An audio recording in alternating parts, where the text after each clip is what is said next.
Welcome to Frickety Frack, We Do Talk Back. Thank you for joining me in this episode. My name is Patrick, and I'm Frack. Frickety Frack, We Do Talk Back is a show where I discuss different aspects of fandom and how they relate to the gospel. We'll be going through an episode of My Hero Academia and connected to teachings from the Bible. The name of the show comes from my dad, who dubbed my brother and me Frick and Frack since we were kids. So I'm going to be covering episode 146 of My Hero Academia, entitled Two Flashfires.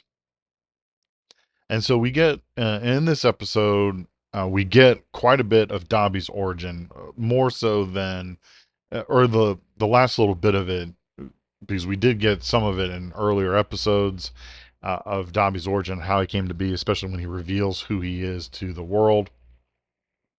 Uh, and so, but we find out really more about how All for One played a role in Dobby's origin. In this, we can see that him and Dr. Garaki are very manipulative and play a role in separating Dobby from his family.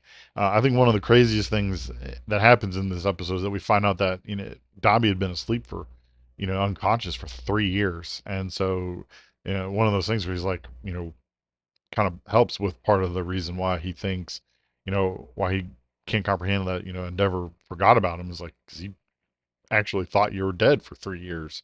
But then, obviously he doesn't reveal himself until later. So he thinks he's dead all this time. And so we also get to find out why, so Dobby wakes up and he's in this hospital with all of these other kids. And these are all people that All for One is saving for potential backup bodies for him to take over just in case if something doesn't happen with Shigaraki. All for One reveals it that Shigaraki is his main goal. That's who he wants to take over and have that uh, uh, to be his main body.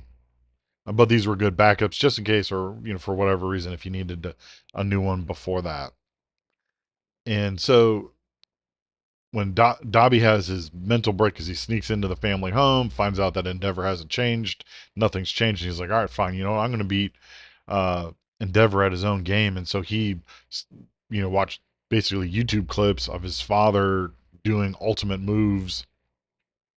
And because of what's happened to his body, he in fact can do more powerful versions of Endeavor's attacks because he has no limiters anymore.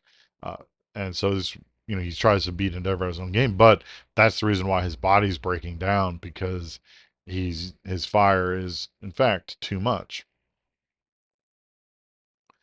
And so we finally get to, so then we get to the Dobby and Todoroki fight. And, you know, when you understand the origin of Todoroki and what happened between Endeavor and his mother, and Todoroki's mother, she was a powerful ice quirk user, and Endeavor realized that, you know what, I'm never going to be more powerful than All Might, so I'm going to raise the kid to be able to do it. And so his children were supposed to be uh, she was supposed to produce an air for him that would be a balance of fire and ice, and that didn't happen until Shoto. And so he is the fulfillment of his father's dream, and because of that, he can go beyond Endeavor and be more powerful. If you go back to previous episodes that my brother and I have talked about My Hero Academia, and especially also in our interview with Rico Fajardo, my brother reveals that he believes that the most powerful overall character in My Hero Academia is actually Shoto, because of his super powerful ice and super powerful flame. And so anyway, so Todoroki and Dobby fight, and it's a really great fight because we see Dobby just unleashing his blue flames all over the place, and it's just totally wrecking the place. All Might's statue is melting.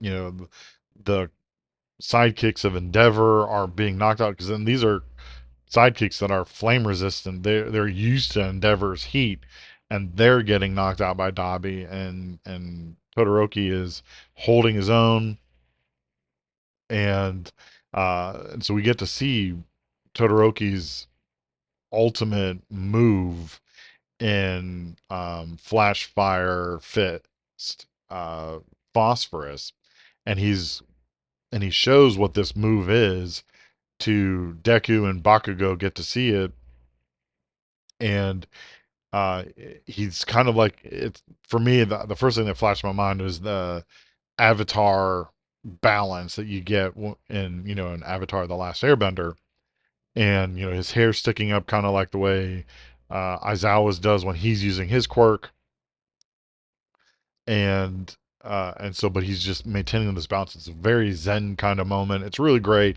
It's very enjoyable, and so this fight was great. And honestly, one of the things that I appreciate about My Hero Academia, I'm getting more in this into the review. I really wish this was longer. I wish there was more to this fight. All right, so let's talk about the biblical theme.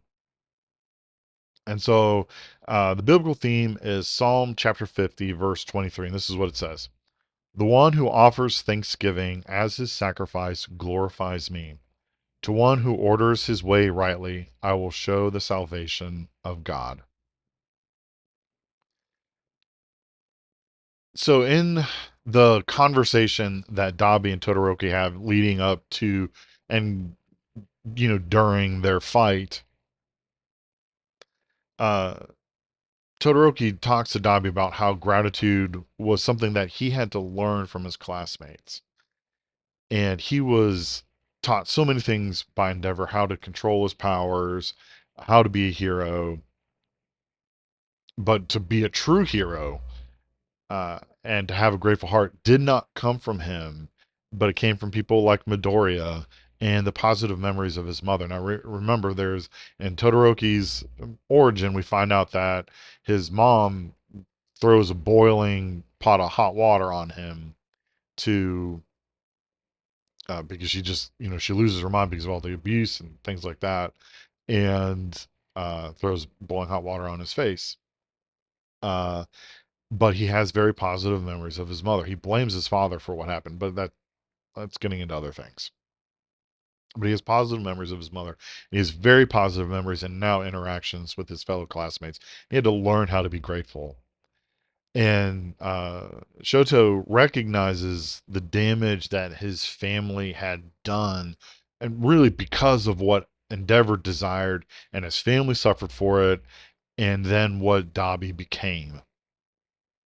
Now, but Todoroki, he views his friends and his teammates uh, with kindness and gratefulness. He did not view them as a weakness. And so he wants to show Dobby what it means to be grateful, and how that has shaped him into the hero that he wants to be, and knows that he can be. And so for us as followers of Christ, each one of us should has something to be grateful for. And a lot of times, people can find it very difficult, and nearly impossible to find something to be grateful for. And I know that, and I've been into dark places myself. My anxiety making making my brain work super hard to try and find something to be grateful for to help me overcome my own anxiety. But what we are supposed to do is we're supposed to lift up our thanksgiving to God, as a way that it glorifies Him, and even in the dark times. And I love the image that of Todoroki walking towards his classmates, and away from his family, because he knows that they are holding on to this bitterness. And they're trying and everything, but there's still a lot of anger there that they all need to work through. And Todoroki's like, my classmates are helping me heal, and so I'm going to walk towards that.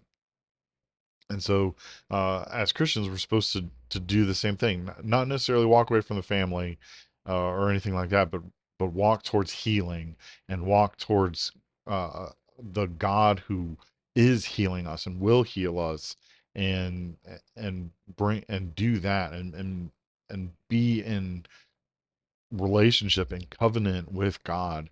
And there are going to be times that are going to be stressful, or you're going to be like, God, why is this happening to me? Why am I facing so much abuse or oppression or injustice? And like, I don't get it. But then we have to remember that God is facing that with us in that very moment, and we can be grateful for that. Not grateful for going through oppression and injustice and abuse, or you know, things like that. Not, but be grateful that God is standing side by side with us.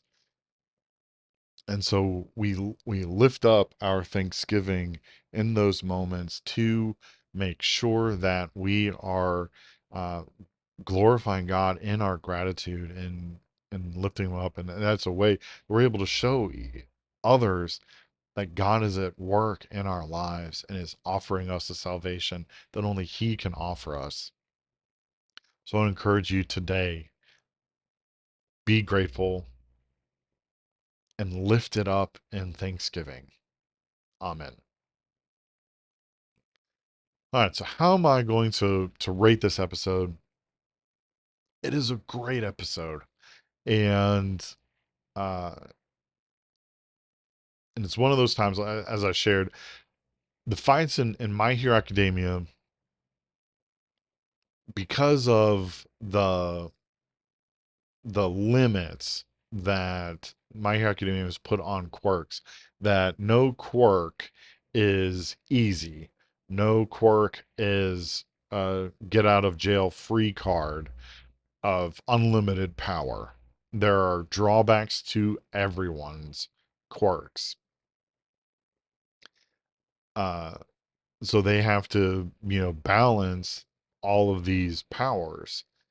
And so they can't just let, like I think of Marvel fights and things like that where they're, shooting blasts, and, Cyclops, in particular, just shooting I beam after I beam after I beam, and, nothing's really coming of it. Uh, you know, Superman, no limits. There's no drawback to his powers other than he has to learn a whole lot of self control. But he can use his powers to his full extent, and there's no drawback to it. There are drawbacks to the hero. So for me, this fight is limited because of that. And I understand that. I love that about this world, that there are limits to people's powers. But I was really kind of hoping to see more uh, of a fight, and especially having all of this drawn up, that there weren't, Todoroki wasn't shooting ice blasts, he wasn't shooting fire blasts at Dabi, he was just charging up to do a one hit KO on Dabi. So for me, it's going to be a 4. It's got there, because you're left wanting more in this fight, and so for me, it's got to be a 4. All right. So, anyone with questions for me about the biblical lessons that I talked about in this episode, or any other discussion ranging from anime, comics, or just anything in general, feel free to email me at frickityfracktalkback@gmail.com, or reach out to me on Twitter at frickityf, or at frickityfrack on Instagram and Facebook. So, please rate, review, and subscribe. Remember that I love you. Most importantly, God loves you. And go beyond plus ultra.